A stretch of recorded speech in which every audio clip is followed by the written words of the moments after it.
검찰과 이 대표 측은 이제 2차 출석 조사를 놓고 줄다리기를 할 것으로 보입니다. 이재명 대표 목소리 듣고 오시겠습니다. 굳이 추가 소환을 하기 위해서 시간을 끌고 했던 질문 또 하고 제시한 자료 또 제시하고 질문을 지연하는 이런 행위야말로 국가 권력을 사유화하는 아주 잘못된 행동이라는 생각이 듭니다. 네, 서정욱 변호사님 한 말씀. 제가 보기에 그 검찰이 시간을 끌기 위해서요 질문을 또 하고 이거는 이제 정말 말이 안 되는 거고요. 예를 들어 이제 저도 입회를 많이 해보면 간단한 사건도 조사하는데 10시간 이상 걸리는 게 허다합니다. 지금 이제 10년이 넘는 사건 대장동 거기다 위례까지 수사하는데 어떻게 토요일 10시 반에 가서 9시까지 이게 끝낼 수가 있습니까? 이게 한 번에 끝내는 자체가 불가능한 걸 자꾸 이게 검찰이 시간 끌게 한다. 이렇게 지금 역으로 공개하고요. 그다음에 중요한 게 형사소송법 200조를 보면요. 이래 돼 있습니다. 검사나 사법경찰관이 필요하다고 판단하는 경우에는 피의자를 출석을 요구해서 이제 들을 수 있다, 진술을. 이 말은 이제 검사의 권한이고 피의자는 의무입니다. 지금 이게 검사가 볼 때 한 번 가지고 이게 도저히 진실 발견이 어려우니까 한 번 더 출석해달라 요구하는 건 이게 검사의 권한이에요. 그리고 이게 이재명 대표는 피의자입니다. 피의자. 이거는 이제 의무입니다. 본인이 가고 싶다고 가고 가기 싫다고 안 가는 게 아니에요. 이 이재명 대표 수사는 전 국민이 지켜보고 있습니다. 전 국민 속에는 수많은 피의자들도 있어요. 저에게 피의자들이 이재명 대표는 왜 이렇게 특권을 많이 요구하느냐. 우리는 이게 검사가 오라면 오고 가라면 가는데 본인이 시간도 정하고 뭐 하면 이게 아주 국민들한테 저는 이게 나쁜 법치에 대해서 나쁜 신호를 줄 수 있다. 이렇게 보이고요. 다시 이게 저는 검사가 요구할 걸로 봐요. 근데 이번에 안 가면 당연히 저는 체포영장을 발부해서 강제력의 수사를 해야 된다. 이래 봅니다. 네, 정 변호사님 어떻게 보십니까? 지금은 수사 중이기 때문에요. 진짜 이른바 검찰의 시간입니다. 검찰이 주도하에서 수사도 하고 있는 것이고 그 사법 시스템에 넣을지 안 넣을지도 검찰이 일방적으로 결정을 하는 것이기 때문에요. 지금 확보하고 있는 증거가 어느 정도 되는지 우리는 알 수 없지만 검찰이 그것을 보여줄지 안 보여줄지도 지금 검찰 마음대로 할 수 있습니다. 물론 재판에 넘어가서야 그 증거들도 다 제시되게 되고 그리고 재판에 가서야 또 실질적으로 피고인과 어떤 검사의 그 무기 대등의 원칙이 이루어질 수 있다라고 볼 수 있을 것 같은데요. 지금 상황에서 이재명 대표의 얘기는 그겁니다. 일단 조사에 임하고 그리고 소환 조사에 응해서 갔으면 그 질문이라든지 그 각종 조사에 대해서 압축적으로 신속하게 또 효율적으로 할 수 있는 부분도 검찰의 재량이라고 할 것입니다.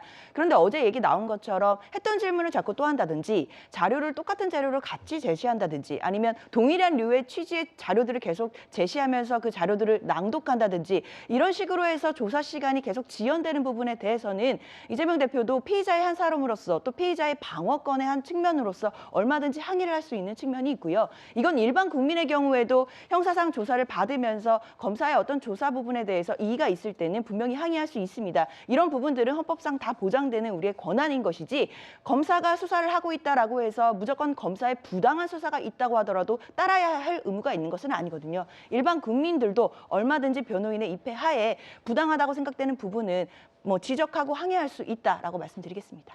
그러니까 이재명 대표가 특권을 요구한 건 하나 있죠. 그러니까 평일이 아니라 토요일 날 좀 수사를 받게 해달라. 야당 대표로서 뭐 해야 될 일이 있기 때문에 그런 편의 정도를 요구한 것이지 사실은 다른 거를 지금 요구한 건 없잖아요. 그러니까 한동훈 법무부 장관이 지금 핸드폰에 비번을 알려주지 않았습니다. 그거는 어떻게 보면 같은 검찰 소속인데도 불구하고 거기에 수사를 협조 안 하는 그런 부분이 특권의 어떤 해석을 할 수가 있는 부분이지 이런 정도라 그러면 방어권에서 크게 벗어나지 않는 것인데 이거를 특권이라고 해석하는 것 자체가 저는 잘못됐다라고 봅니다. 네, 소장님 지금 어쨌든 이 대표가 본인이 직접 기소될 것이다 이렇게 얘기를 하고 있는 상황이잖아요.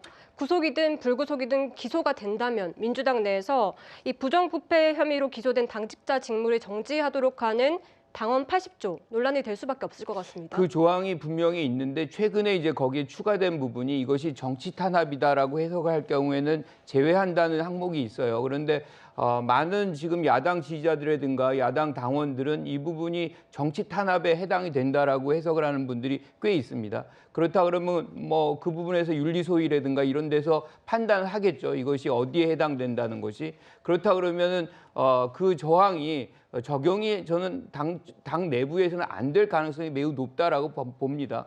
이럴 경우에는 아마 검찰이 구속영장을 청구할 수도 있는데 청구한다 그래서 곧 이것이 발부로 이어질 거라고 생각하지도 않아요. 왜냐하면 이 발부는 법원의 이제 권한인 것이고 가장 중요한 건 증거인멸이라든가 도주 우려인데 뭐 이런 부분에서 뭐 해당 사항이 없잖아요.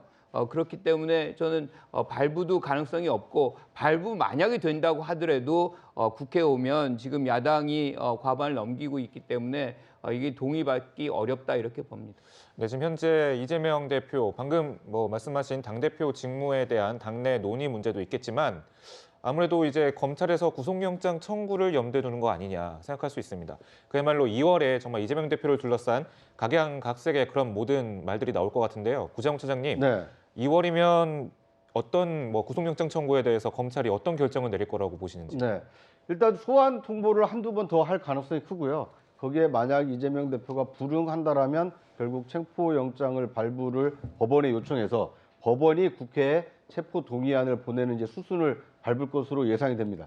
그리고 지금 이재명 대표의 경우에는 자신의 방어권을 충분히 활용하기 위해서 진술 내용까지 지금 다 밝히고 그다음에 검찰 조사를 받는 과정에 고의 지연을 하고 있다. 이런 내용까지도 당을 통해서 중계를 하지 않았습니까? 앞으로 저는 검찰이 이재명 대표를 성남FC 사건으로 소환해서 어떠한 혐의를 확인했는지 그리고 이번 대장동 사건 관련해서 소환 조사를 통해서 어떠한 이 증거와 혐의를 찾아냈는지 검찰발 뉴스가 앞으로 쏟아지게 된다라면 국민 여론이 크게 출렁일 가능성도 있지 않을까.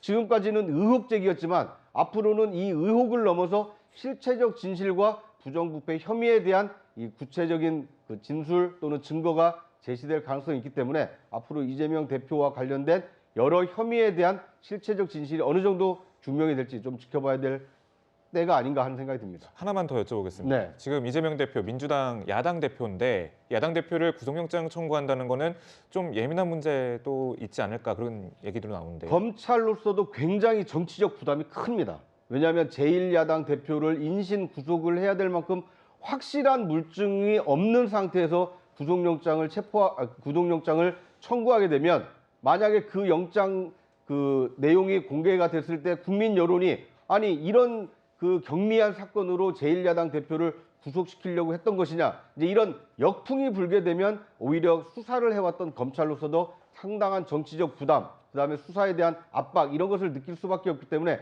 신중에 신중을 기해서 확실한 증거를 찾아낸 이후에 이 구속영장을 청구할 것으로 보입니다.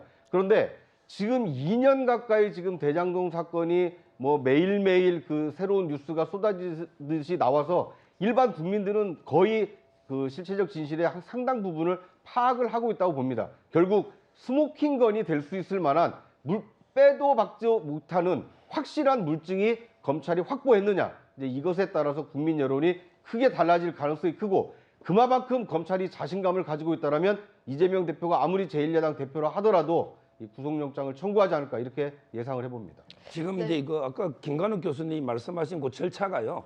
좀 이게 달라요. 뭐냐면 이게 예를 들어 검찰에서 구속영장을 청구하면요. 그러면 이게 법원에서는 무조건 이게 체포 동의안을 국회로 보내야 됩니다. 법무부 거쳐서.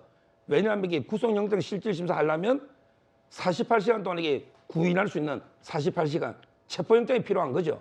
근데 여기서 국회에서 체포 동의안을 만약에 부결해 버리면요. 판사가 아예 영장 실질심사를 할 수가 없어요. 증거인멸이 있느냐 도주가 있느냐 판단을 못 한다니까요. 따라서 저는 이번 기회에 그러면 이게 검찰이 수사가 정당한지 안 한지는 판사의 판단에 맡기려면 국회가 체포동의안을 반드시 이게 통과시켜 줘야 됩니다. 이게 부결되면 판사가 아예 판단 자체를 원천적으로 못 합니다. 예를 들어 이게 증거인멸의 염려가 있는지 도주가 있는지 범죄가 소명되는지 따라서는 이번 기회에 민주당도 확실하게 방탄은 포기하고 방탄을 포기한 데서 구속이 되는 게 아니에요. 판사님이 제대로 이렇게 판단할 수 있도록 기회를 주자. 저는 이렇게 보는 거예요. 알겠습니다. 이런 상황에서 이재명 대표 조사를 받기 전 민주당 소속 의원 전원에게 자신이 위원장을 맡은 기본사회위원회 참여를 독려하는 편지도 보냈다고 합니다. 이를 두고 당 일각에서는 검찰 조사를 앞두고 내부 총질을 단속하려는 것이다. 이런 반응들도 나오고 있는데요. 변호사님, 당 내부 분위기 좀 어떻습니까? 사실 당 내부 분위기에서는 뭐 내부 총질을 단속하려고 한다 뭐 이런 의견은 별로 없는 것 같습니다. 왜냐하면 그렇습니까? 예. 사실 저런 편지를 보낸다고 해서 내부 총질이 단속이 될까요?